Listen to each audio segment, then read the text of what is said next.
ألف باء تاء ثاء جيم حاء خاء دال ذال راء زاي سين شين صاد ضاد طاء ظاء عين غين فاء قاف كاف لام ميم نون هاء واو ياء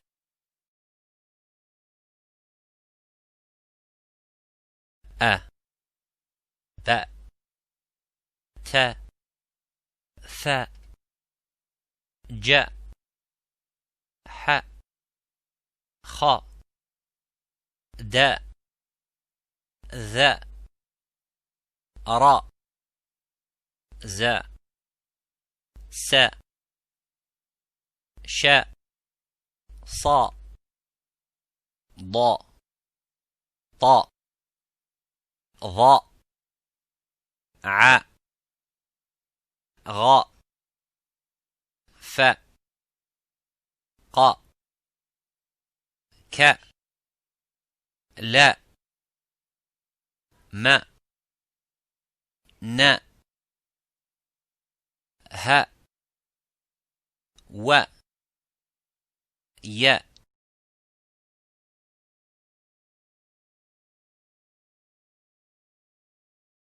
إي بي تي ثي جي حي خي دي ذي ري زي سي شي صي ضي طي ضي عي غي في قي كي لي مي ني هي وي يي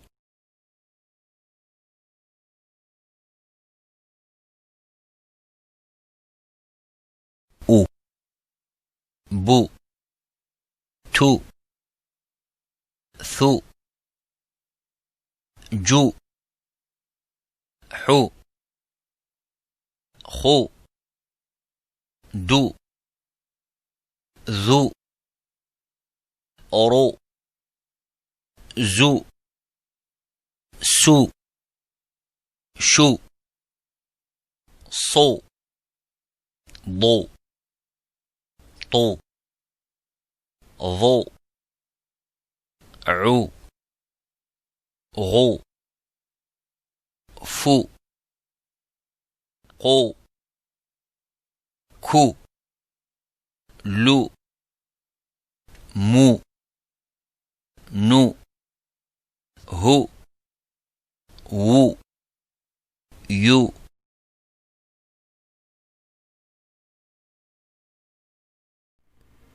Okay, Bismillah. Discussion is about vowels in the Arabic language. Unlike English, where vowels are made from the letters of the alphabet, in Arabic we have three distinct signs for vowels, and they are on the left hand side: Dhamma, Fatha and Kasra. So we have here a noon. So the way we would write a Dhamma is as follows. It's like a small wow, and it has the sound of U. So the way you pronounce this is Nu. Nu. Now you can watch this video, which will pronounce all the letters with a Dhamma. Secondly, we have the Fatha. Now with Fatha, it's written as a line on top of the letter. and it has the sound of a. That would be na. Na. So you can watch this video to listen to the letters of the alphabet being pronounced with a fatha. Finally, we have the kasra. With the kasra, it's similar to a fatha, but it's written on the bottom of the letter. And it has a e sound. So that would be pronounced as ni. You can watch this video to listen to the letters of the alphabet being pronounced with a kasra. Now, it's a good idea to memorize these three names, dhamma, fatha, and kasra, which will help you through your studies in Arabic. So let's do an example of a word that has these three vowels in the word. So let's try to pronounce this word. So we have this is a kaf, so it has a k sound, and on top of it is a dhamma, so there's an u sound. So that would be ku. Ku. Then we have the ta with a kasra, so that would be ti. So ku ti. And then we have the ba with a fatha on top. And remember, the fatha has an a sound, so that would be ba. So it would be ku ti ba. Kutiba. Kutiba. Which means it was written or it was prescribed. So that's a brief explanation of vowels. وصلى الله على سيدنا محمد وعلى آله وصحبه وسلم. أشرقت نفسي بنور من فؤادي حينما رددت يا رب العباد. In this video, I'm going to be explaining short vowels in the Arabic language. Unlike English, we have 5 vowels, A, E, I, O, U. In Arabic, we only have 3, and they are what is known as fatha, dhamma, and kasra. So let's first of all just understand how they're written. So in front of us we have the letter fa, and when we add vowels in Arabic, it's different to English. We don't add them after the letter. We add it on top of the letter. So fatha will be written as follows. It's written with a line on top, like that. Al-dhamma will be as follows. It's like a small wow. And we have the kasra, which is like a fatha, but on the bottom. So let's assume that this is the line where we write. The fatha would be on top of the letter. Dhamma would be on top as well. And kasra would be on the bottom. So fatha, dhamma, kasra. So that's just the terminology, and inshallah we'll find out how they're actually pronounced. So we have the first harakat, which is fatha. Now, for example, when we say the word cat, notice the a sound. It's a sound. Cat. That's the same sound of a fatha. Now, we have here, I've transliterated cat into Arabic. So we have the kaf here, so it makes the same sound, the k sound. And then we have the ta, which is equivalent to the t in English. So this says cat. So notice the vowel is on top, not after it, as in cat. And obviously in English we write from left to right, while in Arabic we write from right to left. So in English, when we read a word, we read it this way. In Arabic, it's actually upwards, like that. So we read the first letter and what harakat has first, the second letter, what haraka it has, and so on.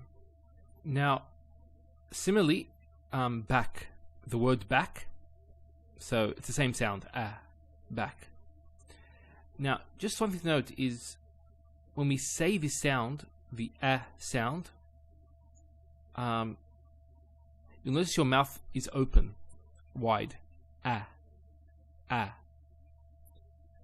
Now let's just practice. We have here a word in Arabic. So to pronounce this, we have 3 letters here. We have the jim, which has the j sound. Like, for example, the word jeep, or jog, or Jupiter. So j, it's a j sound, and there's a fatha there. So this will be pronounced as ja. Then we have the lam here. That's equivalent to the letter L in English. Like the word look. To pronounce the lam with the fatha, it's la. So ja, la. And then finally we have the sin. That's equivalent to the S sound in English. So this will be sa. So ja, la, sa. Jalasa. So jalasa means he sat. And notice we don't elongate. There's no elongation of the sound. So we don't say like in, for example, when we say the word car. It's car. It's not car. So this will be 1 syllable. That's another syllable. And that's another syllable. So there's 3 syllables. Ja, la, sa. Now here, when we say car, there's an elongation. That's written differently, and we'll explain that later on, inshallah. Just to note, it's a quick sound. So just ja, la, sa, jalasa. Not jalasa or jalasa. No, jalasa. There's no elongation. Okay, we've reached the dhamma now.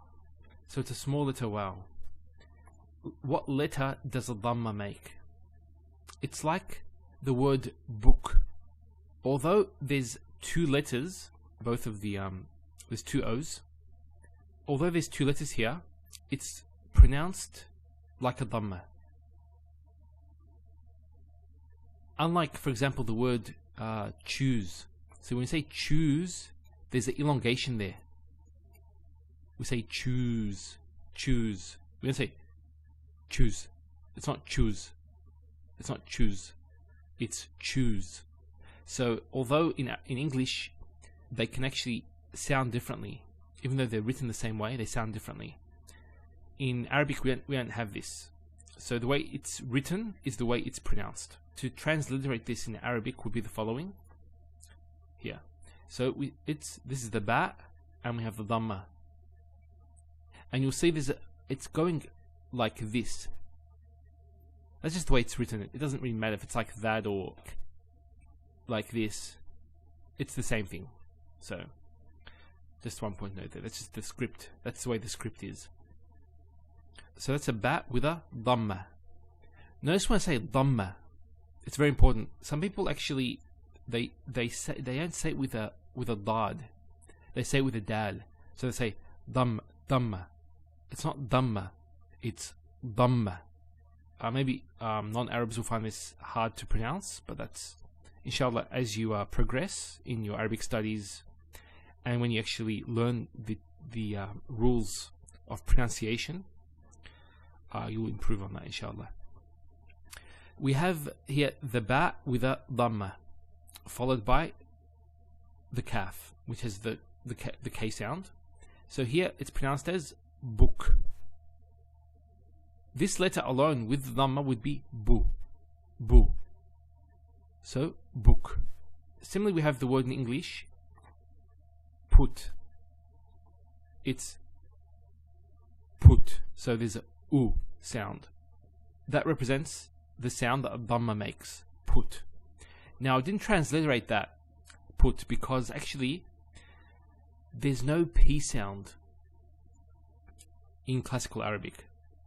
Those in Iraq, for example, they actually use the P sound, but actually it's not in the original in classical Arabic. So usually when you pronounce something with a P, it's represented by the ba, usually. Now let's just practice this. We have a word composed of 3 letters. Both the first 2 letters are actually with a dhamma. There's a sin. So we have, if we break this up, there's a sin with a dhamma. Then there's a ba with a dhamma. And there's the lam. So to pronounce this has a S sound. So su, bu, and this is the lam, like the letter L. So subul, subul.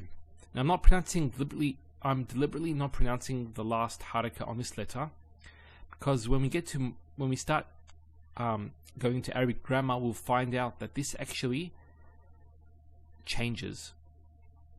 It's the same word, it will be the same word, but the last letter, the haraka or the vowel on the last letter will change depending on the word's function in the sentence. Subul means paths.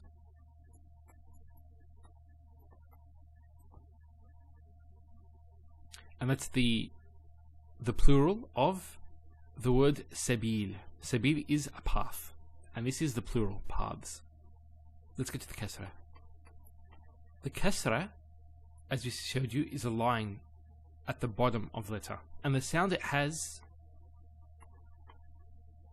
is like the word sit. So it's like the I in the word sit. So it's a E sound, E.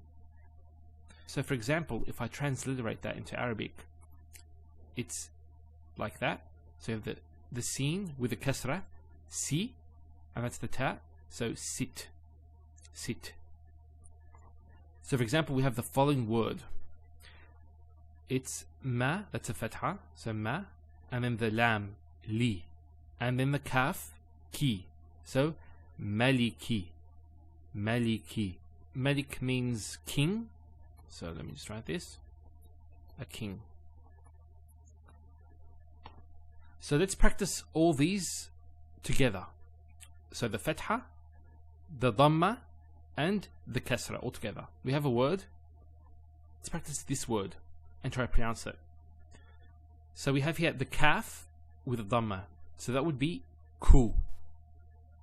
Then we have the ta with a kasra. This will be ti. And then the ba with a fatha would be ba. So ku, ti, ba. Kutiba. Now, kutiba means it was written or it was prescribed. So that's just a brief explanation of the short vowels. And inshallah, in the next lesson, we'll be talking about the long vowels.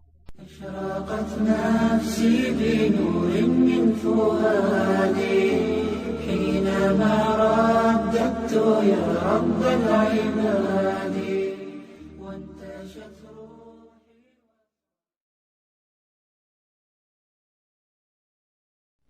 A, I, U, Ba, Bi, Bu, Ta, Ti, Tu, Tha, Fi, Thu, Ja, Ji, Ju, Ha, Hi, Hu, Kha, Khi, Khu, Da, Di, Du, Tha, Vi, Thu, Ra, Ri, Ru, Za, Zi, Zu, Sa, Si, Su, Sha, Shi, Shu, Sa, Si, Su, Da, Di, Du, Ta, Ti, Tu, Tha,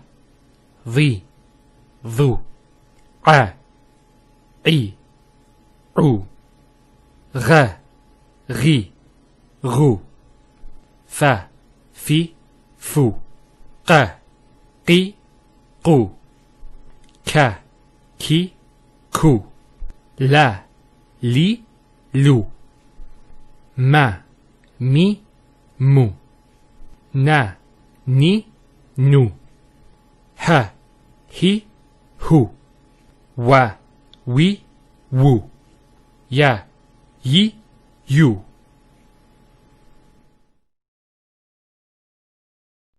Okay, in this lesson we're going to be talking about the lack of a vowel, which in Arabic is known as sukoon. Now here we have letter fa. I want to show you how sukoon is written. Now when we actually represent no vowels, we don't just leave the letter without any marks. Sukoon actually is represented by either like a small circle on top, or with this mark here. So you will find both used. Now let's look at some examples. So if you remember the last video, we went through these words and I transliterated the words into Arabic. That's cat, both in Arabic and English. Now here we have haraka there with the kaf, and then notice there's actually a stop on the letter T. So we say cat. So the T doesn't have any vowel associated with it. It's actually just a stop on the T. So in this case, we would actually put a sukoon there. Cat. If we gave it actually a mark, for example, the fatha, it'd be kata, or katu, or kati. Similarly, the word back. So it's back. So there's a sukoon there as well. And we have the word book. Same thing. Book, there's a sukoon there. Now I also want to mention, so here the sentence reads خرج الرجل من البيت, and you stop there. Now notice the last letter has a kasra. When we actually stop, we give it a sukoon.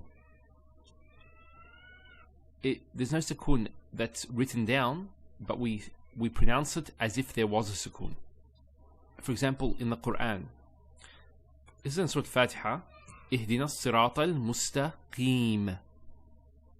It's mustaqima. There's a fatha there, but we don't pronounce that fatha when we stop. So we have this verse from the Quran, and I want to highlight something based on the script that is used in the famous Saudi print of the Quran. With this particular script, it uses this sign for sukoon. So that says qul. That's a command. It means to say. Qul. So it's written like that. Then we have here another sukoon, and there's another sukoon there. Now one thing to note, if you go a bit further on, we find this. Remember we said that sukoon can also be represented by this sign here, by this circle. This circle in the Mus'haf is not a sukoon. It doesn't represent a sukoon.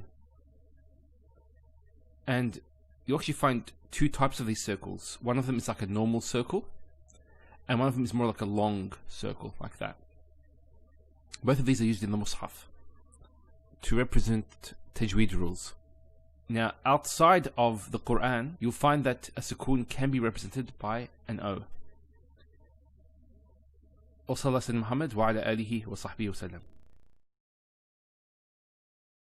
inshallah, in this lesson, we're going to be speaking about the long vowel.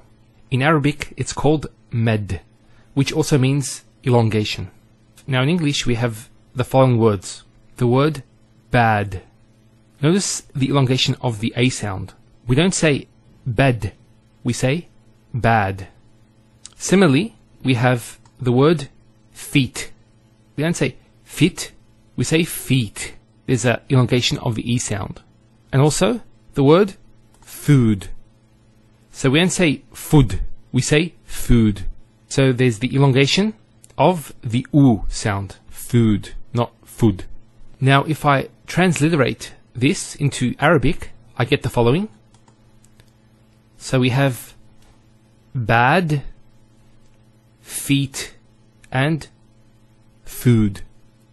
In the first example, bad, it's the A sound that's being elongated.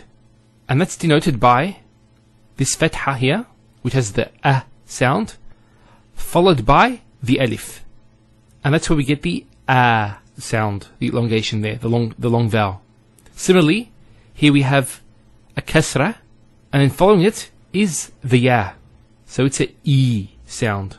And finally, we have here a dhamma, followed by the waw. So it's a oo sound.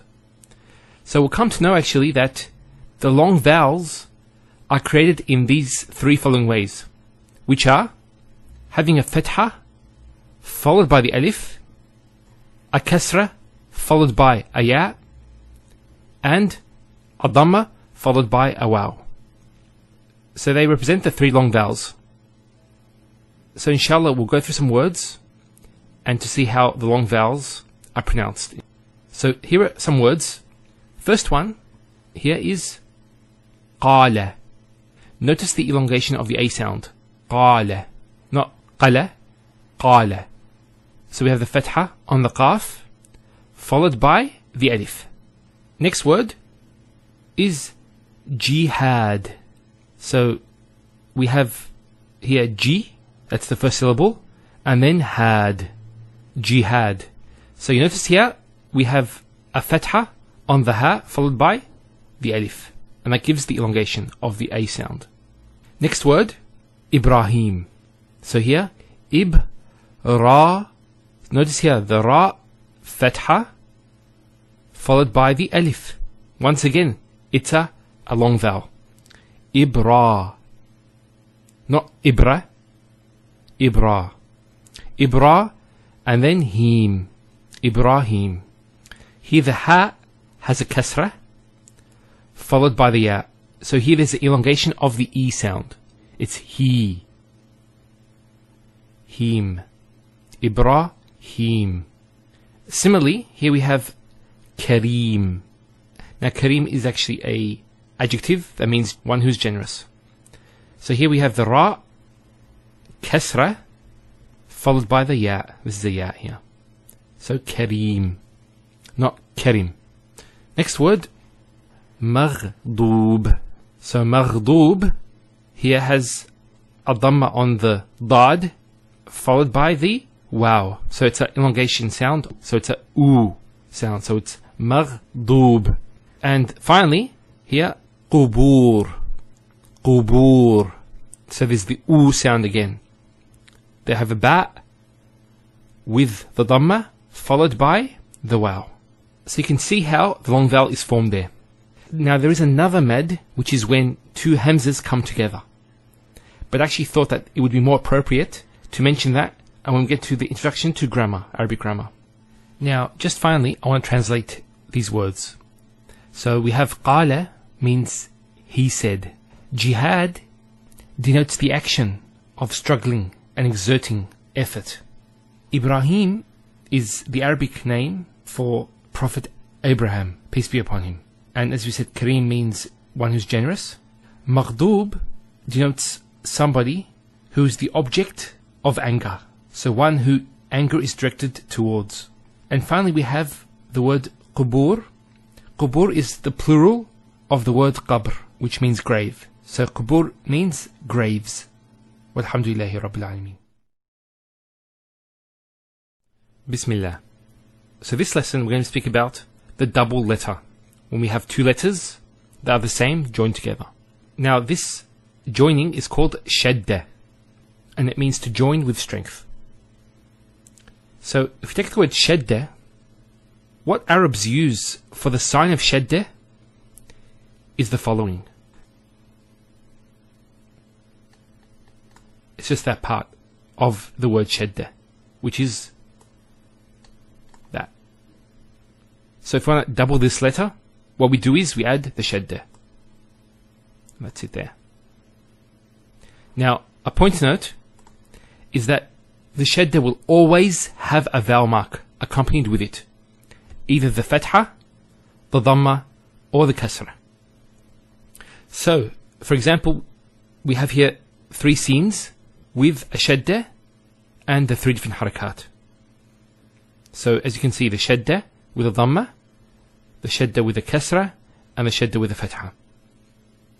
One point, the kasra here is usually written under the shadda, or it can actually be written underneath the letter itself. So the actual kasra can go down here as well. But the shadda stays there. The shadda will never be on the bottom. Another point is the shadda can go on any letter, except for the hamza or the alif. So any other letter can accept a shadda. Now let's dissect the shadda on top of these letters. So we said that the shadda represents a doubling of the letter. So here, there's 2 scenes, because the shadda is there. So there's one scene, followed by another scene. Now the first scene will always have a sukoon. And then the second scene will have the actual harakah. Now let's put, for example, a letter before it, because we know that a word cannot start with a sukoon. You can't have a letter with a sukoon starting off a word. So let's put the ra, for example. So to pronounce this, we would say ressu, ressu. Notice how I give the double letter.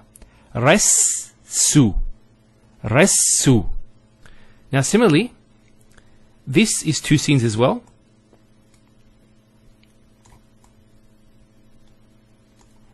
The sukoon is on the first, followed by the kasra on the second. So if you put the ra once again, it would pronounce as rassi, rassi. Notice how I give emphasis to the scene. It's the doubling of the letter. Not resi, rassi. And similarly, the scene with the shadda and fatha, there's a scene, another scene. There's a sukoon there, and there's a fatha there. So if we put the ra, for example, actually let's change the letter. Let's put the meme. So the meme would be joined to it, and a fatha here. And I assumed that these were fathas as well with the ra as well. So that's why it was rassi and rassu. So here it's massa. This is actually a verb. Massa means to touch. Now, how this verb is actually written is the following. It's a meme followed by a sin, and there's a shadda, and it's massa. So a double letter will not be represented in this way. It will be done in this particular way with the shadda. Now, a letter that has a shadda can never start a sentence, as we said.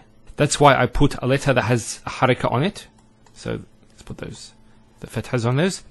So notice I put those huruf, those letters, in front, because there's no word that starts with a sin, with a sukoon, or any letter that has a sukoon.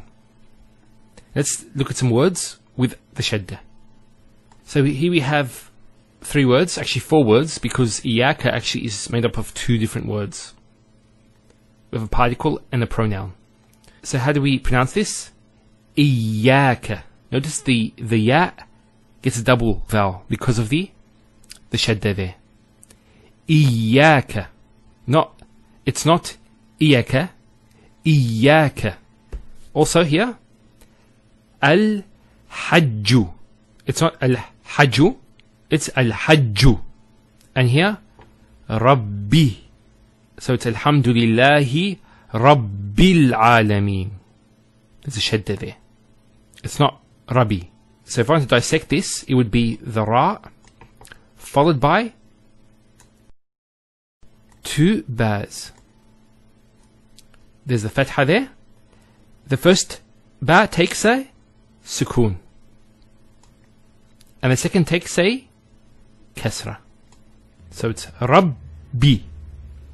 So you notice actually that a shadda will always give a new syllable to the word, because the new syllable starts here.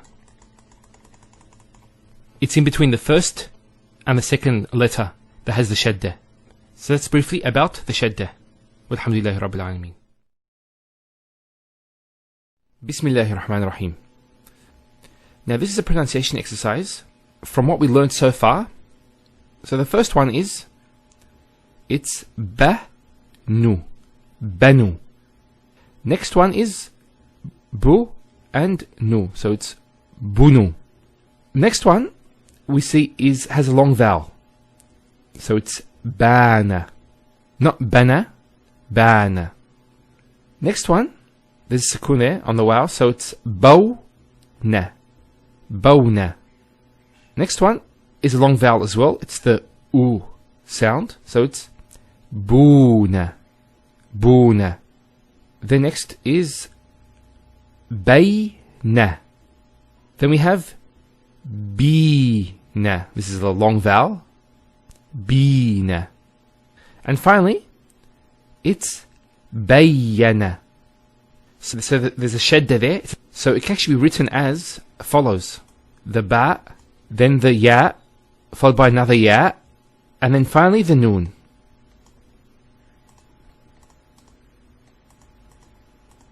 So, bay, ya, na. So when there's a shadda, there's a double letter. The first letter has a sukoon, and the second has the harakah that it has, which is here the fatha. So, bayyana. Now let's go to the 5 words below. We'll pronounce it and give you the meaning. So the first word is fi.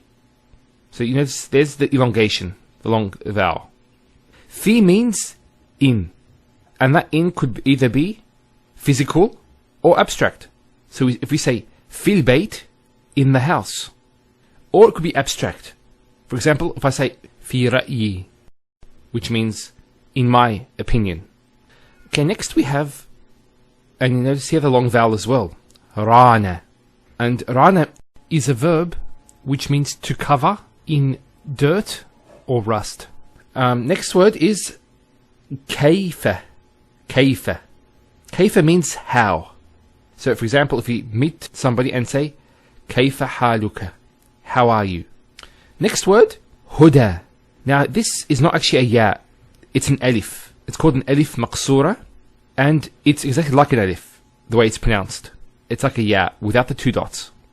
So we say huda. There's the elongation as well, because the fatha followed by an alif. If this wasn't there, it will be huda, but huda with the alif. Finally, we have the verb kassara, which means to smash something into many pieces. It's an intensive form.